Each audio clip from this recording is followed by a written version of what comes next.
Charles Payne gained a huge fortune from nothing. By 2017, he was the star of Fox Business. Then a federal case was dropped. It called him Fox News and showed a trend that no one saw coming. It wasn't just any woman who did it. She worked for Fox and said that Payne used violence and threats to control her career. She said that what happened in a hotel room 4 years ago would make the whole network shake. Fox took away his privileges for 64 days. The real story, though, was just getting started.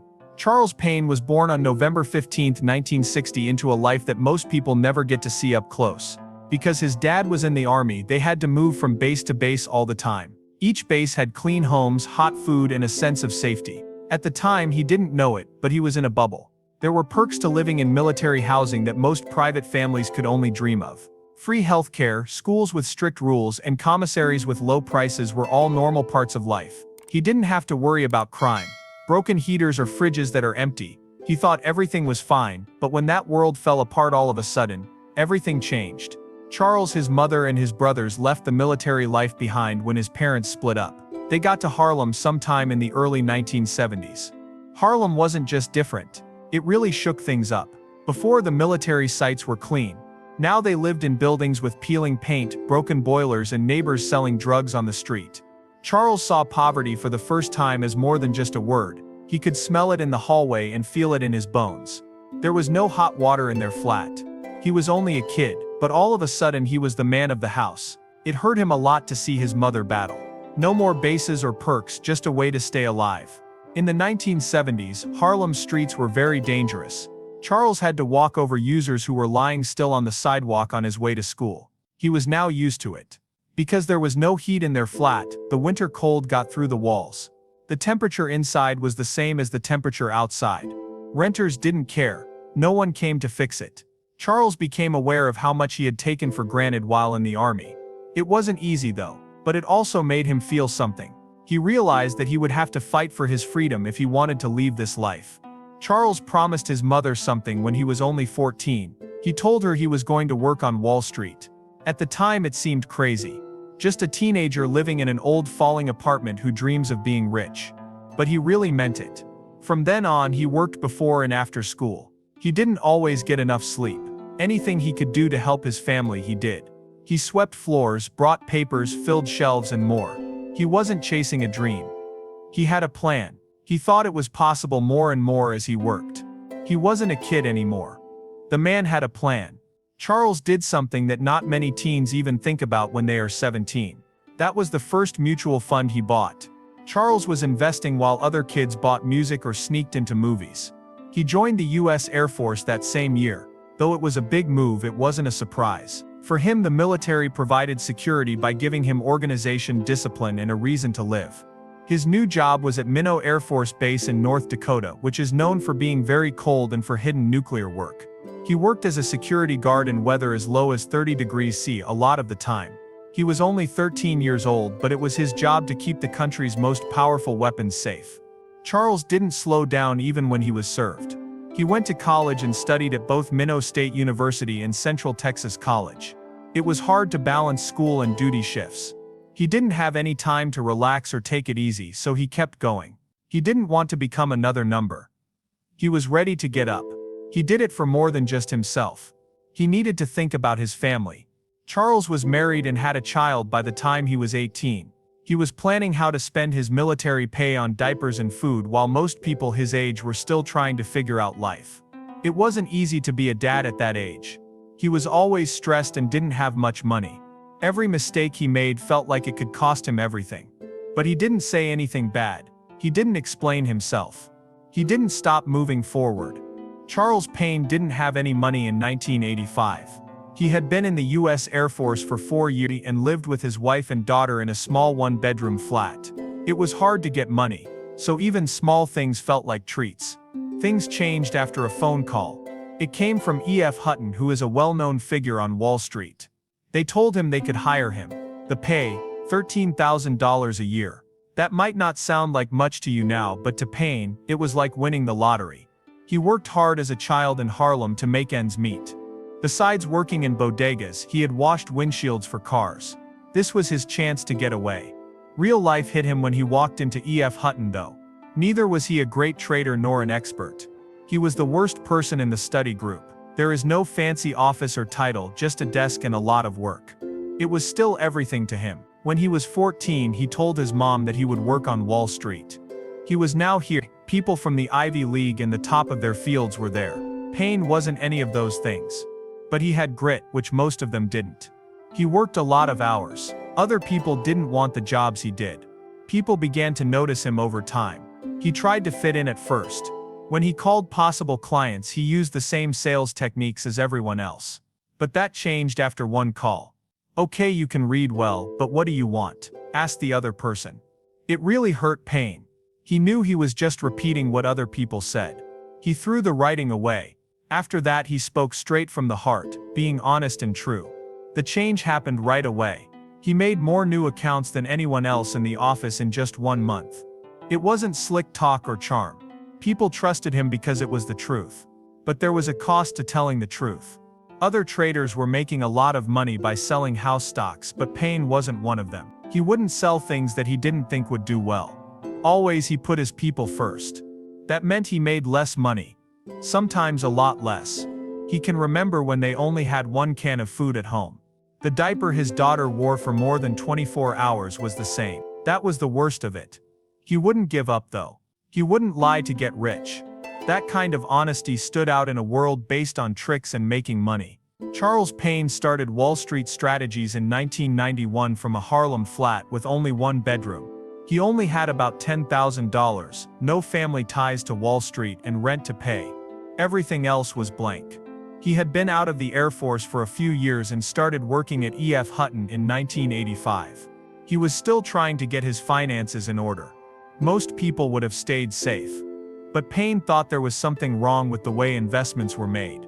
He thought that researchers who were not part of any company could help regular consumers, not just bankers. He made it himself. Then. But having faith wasn't enough. He had to start the business from scratch. He sold his firm's study over the phone every single day. He didn't rest when the sun went down either. He looked into markets, wrote analyses, and kept an eye on trends. It wasn't a starting grind. I had to stay alive. He worked non-stop for 16 hours a day. There wasn't always enough money for diapers. There was only 1 can of food in the kitchen sometimes. He kept going though. He wanted more than just money. For his family and the people who depended on him, he had to. He wasn't looking for wealth. He was looking for respect. The first big step forward didn't come with a big check. It was when he finally hired his first worker. For the first time, he wasn't by himself. It was risky to hire that person.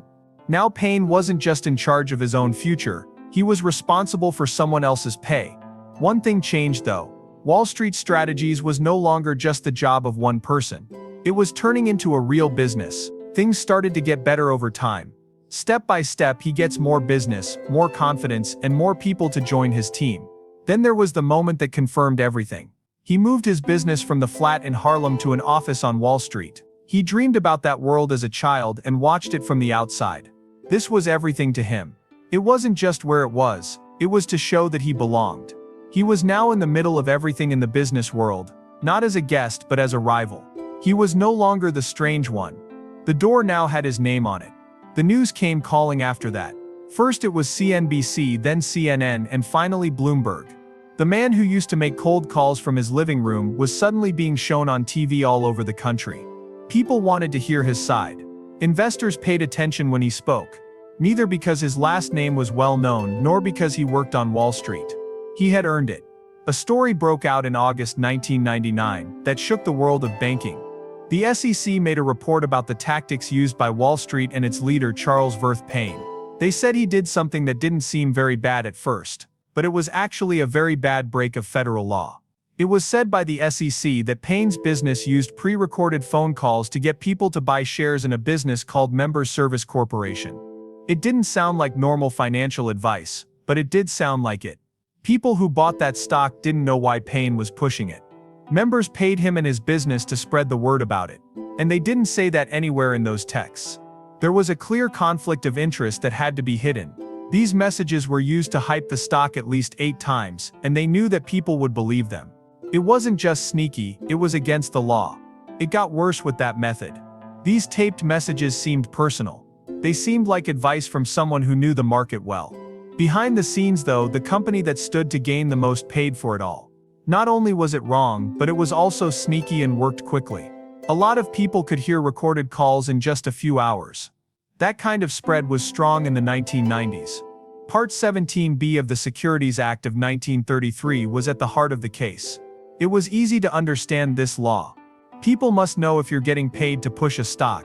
Even if you don't mean to lie, not doing so is against the rules. The law is there to keep regular buyers from being ripped off by people who seem honest. The SEC said Payne broke this rule. He was paid to push a stock but didn't say anything about it. That was reason enough to go to court. After everything was over, Payne agreed to a deal. He didn't say he was guilty. Not quite, but he didn't say no either. Bad things happened because of the deal. Payne was told he could never break Section 17B again.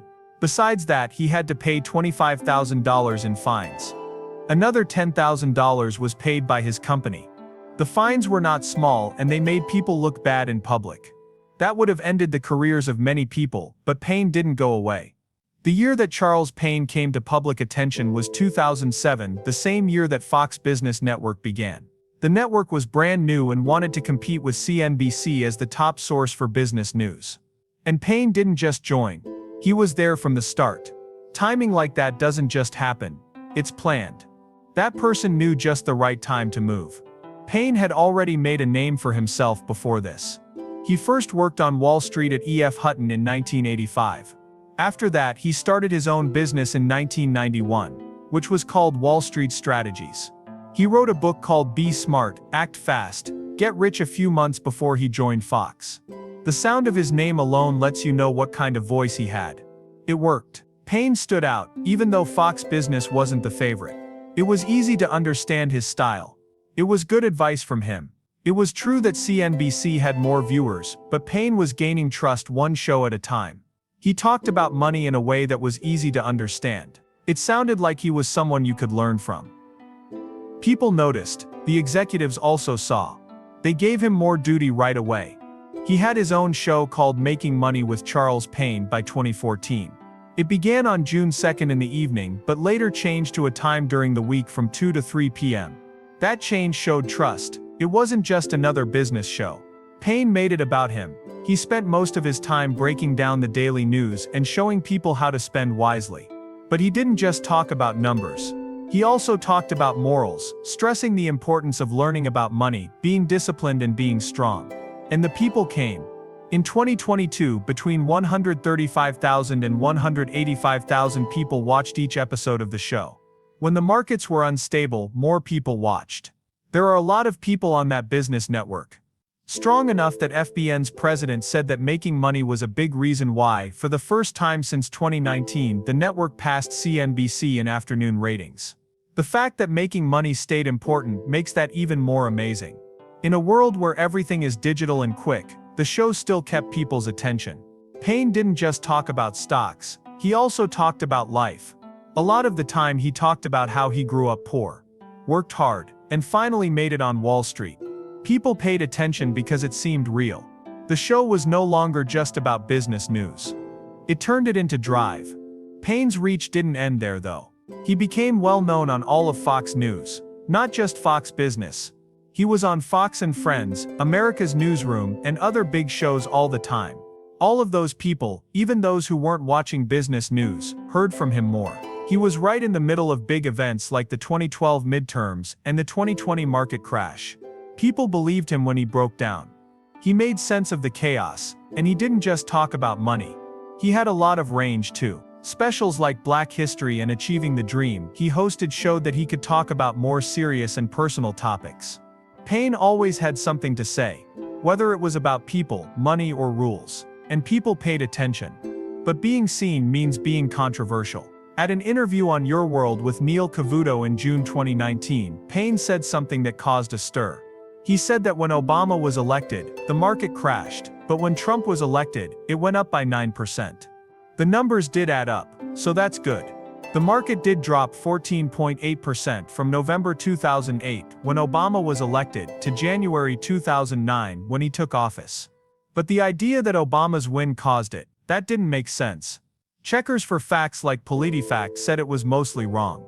They said the crash of the economy had begun a long time before the election. Wall Street was already in a bad place when Lehman Brothers went bankrupt in September 2008. It was wrong to blame Obama for a market that was already falling apart, according to experts. There had been years of bad loans that hurt the business, not just one election. The claims still got around. The right-wing media picked it up and ran with it.